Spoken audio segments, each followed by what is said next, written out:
Dow is rallying to a record high after President Trump's economic advisor Larry Kudlow signals that the U.S. and China are getting close to reaching a phase one trade deal. At the same time, U.S. industrial production fell 0.8% in October. That's the largest decline since May of 2018.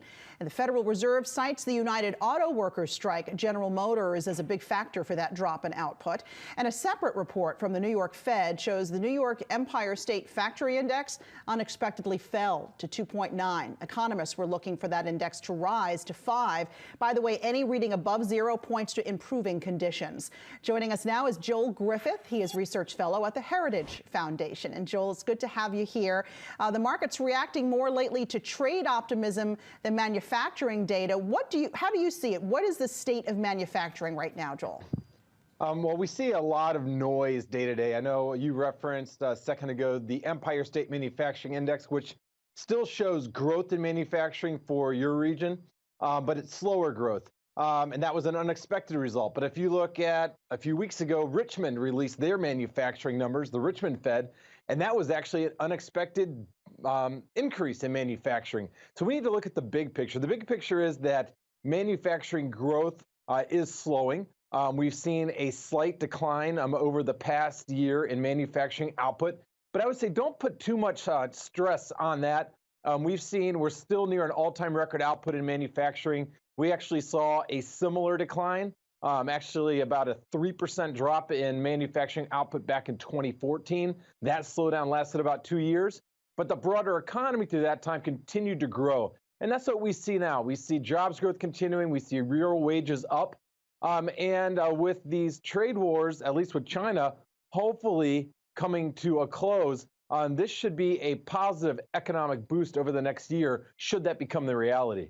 So would you say, Joel, that the recession we saw in the manufacturing industry is over now?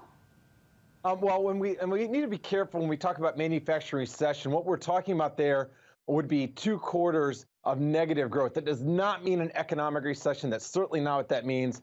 It means right now just a slight slowdown in manufacturing output. What we need to look at is overall economic growth, because manufacturing as a percentage of the economy is just a fraction of what it was even 20 years ago. It's about 10% or so of the total economy. What we know is that economic growth over 2017, 2018, and this year has been averaging about 2.6%, and that is a significant bump up from what we saw during the last year and a half of President Obama's administration. So that's something that we should be applauding and celebrating. You know, there's a new report I'd love to get your reaction to. It reveals that global debt surged to a record $250 trillion in the first half of this year, led by the U.S. and China. I guess no surprise there.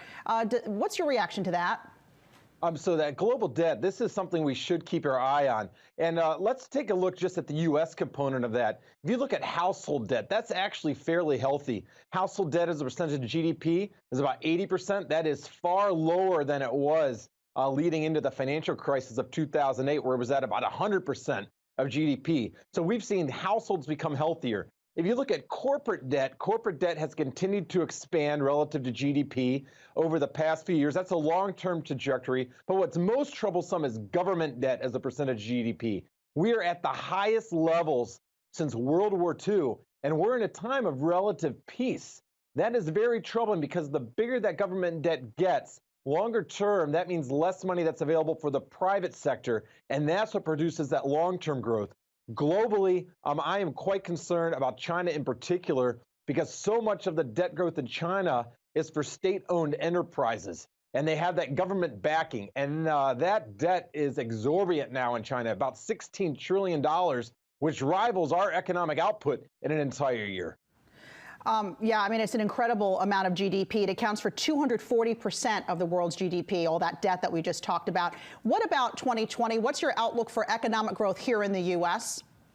Well, I hope that our policymakers can keep their eye on what we know creates growth. You know, the tax cuts that we saw, that was certainly a benefit to households and to businesses, but we took some steps backward when it comes to trade. The tariffs that we've seen imposed have added costs of up to $800 on average per family per year.